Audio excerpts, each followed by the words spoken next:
and that would be a big foreign policy success for Trump if it holds. But using military force, quite actively in a way that the Biden administration didn't want to do, because of fears of, a growing conflict with Iran.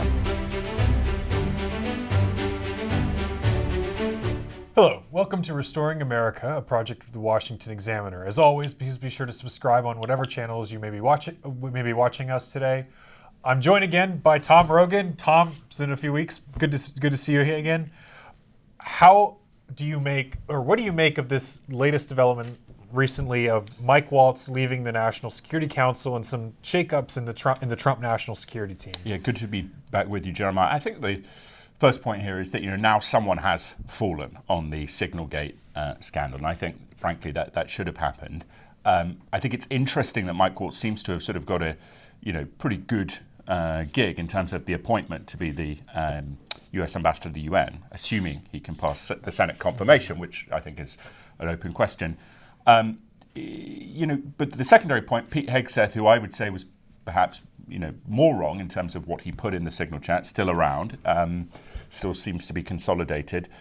I guess what we're going to have to see is, does this show an ideological shift on Trump's part, right? That Mike Waltz was seen as someone who perhaps was not as aligned with the MAGA foreign policy ideology as someone like J.D. Vance.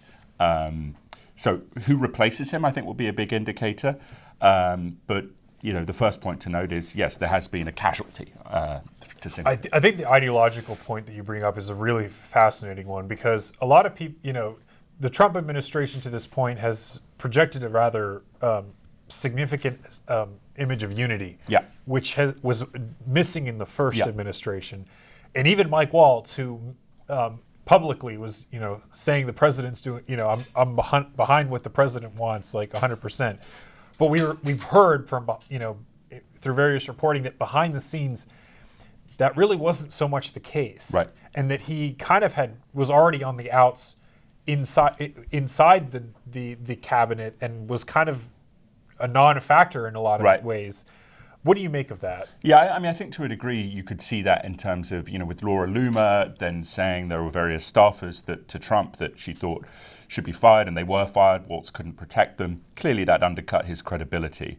But it does seem, though, that a lot of this foreign policy is surrounding, really Trump in and of himself, and then Steve Witkoff, the negotiator. Not really Marco Rubio, not really Pete Hegseth, and obviously not Mike Waltz. So going forward, you mentioned Steve Witkoff, who's clearly taken a massive role that his title doesn't really do justice. Right, I think that's true, yeah. As we're past 100 days. We've got, things kind of start to slow down a little bit. You kind of get a sense of what the actual tone of the administration is going to be now. What do you think is going to happen there in terms of Steve Witkoff, especially being the kind of point person on national security? Does he become the new national security advisor? So, I know that has been sort of talked about, but then the White House seems to be pushing back against that idea that Witkoff will stay in his lane and kind of be the running point for negotiations.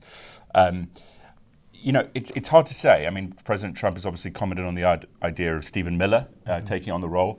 But then in there, the guy loves his immigration portfolio, and he might have to give that up in order to do national security. Right. And you could see other people like Rick Grenell. I mean, clearly it's going to be someone, who Trump thinks is a loyalist. But Trump's foreign policy is uncertain at the moment. We see, with the Houthi situation in Yemen, using a lot of military force there to try and corral the Houthis to stop. And it appears for the moment they have stopped. I mean, that would be a big foreign policy success for Trump if it holds. But using military force, quite actively in a way that the Biden administration didn't want to do, because of fears of, a growing conflict with Iran.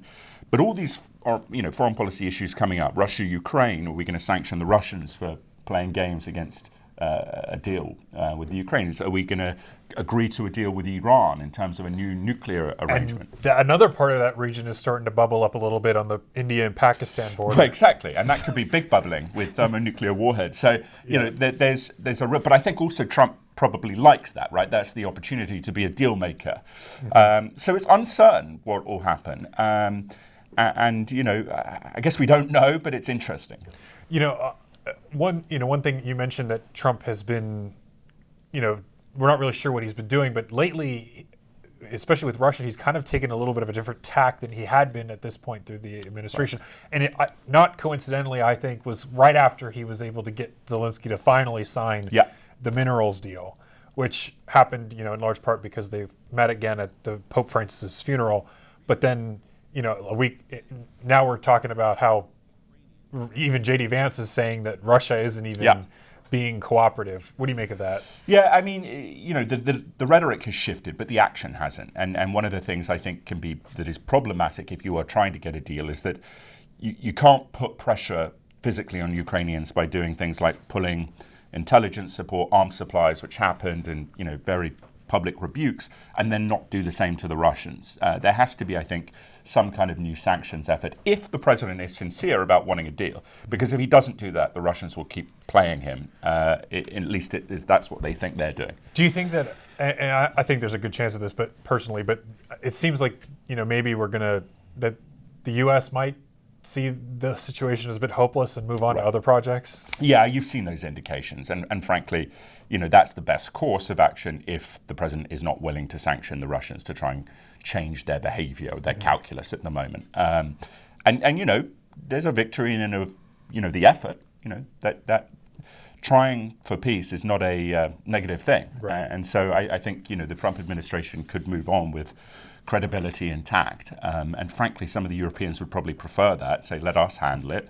You vote, and it kind of would cool some of the other tensions surrounding that. And, as you said, J.D. Vance has obviously changed his tune slightly for the moment on Russia, but he's also changed his tune on Europe this week in terms of his address to the Munich Leaders Forum in D.C. that seemed to be a little bit more conciliatory, although hitting the same points. You need to spend more on defense, etc.